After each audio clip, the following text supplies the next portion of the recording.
at 31 Cliff Street in Fremantle, the old Samson building.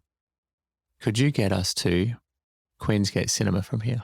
Yeah, I'd walk up Cliff Street onto, probably go the long way around, but Cliff Street, I think from memory, goes up to Market Street near the post office somewhere, from memory. Yep. I'd turn right into Market Street and then cut a shortcut through the mall, down past Cully's and all those shops, and then you'd be at Queensgate. Hang on. Jeez. And so do you have, what other areas have you got experts? So Fremantle was like, that was your stomping ground? Well, it was. After 1983, I hadn't been to Fremantle before then. Oh, really? No, I was in Perth before then. So that's when I started learning my way around Fremantle. You wouldn't get me lost in Freo. I might not know the exact name of the street I was in, but you wouldn't get me lost. It's a pretty easy patch because all the trouble's at Hungry Jack's. What? And that was... Am I wrong? I hated the night shift, mate. They come out from under their rocks at night on the night shift. And you're right, on that corner of Essex and South Terrace. Oh, my goodness. Oh, my goodness. Yeah. I've heard that it was pre-America's Cup. It was even wilder. It was full on. Yeah. Yep. What was the culture like? Just the drunks and the idiots, mainly. Yeah. Big, like, Tiranas and that's it. And people do bog laps, all the bog laps, and the V8s and that sort of thing with the music flat out. Oh, my goodness. I'd love to do a documentary on that because I've heard the stories of, like, tarantellas and things like that. And now it's an Airbnb and it's all, you've got interstate people coming and staying and having a lovely old time, but apparently that place is like really cool. Oh, you had tarantellas and gobbles and all those sort of places.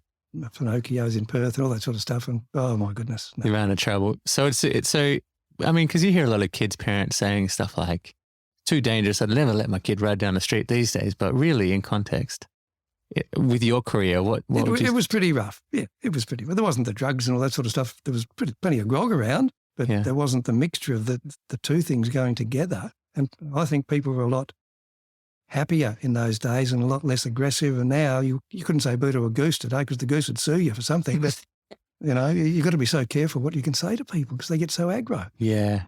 I've said that. I've really been thinking about this a lot lately, that we are my generation is the last generation to have their childhood without the internet.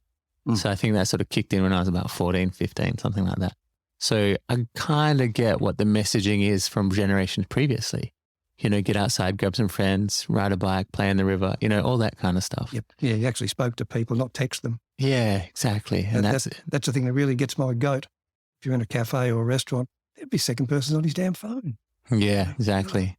In fact, I had a collision with a bloke one day in Fremantle, head on, and stepped back and what the devil's going on here? And the bloke said, "Oh, sorry, Doug, I didn't see you there. I was on my phone." It was one of the lawyers from Fremantle. I said, "No." Oh, he texted straight into you. Yeah, just walked straight in because he was on his phone. That's a lawyer for you, isn't it? Really, come on.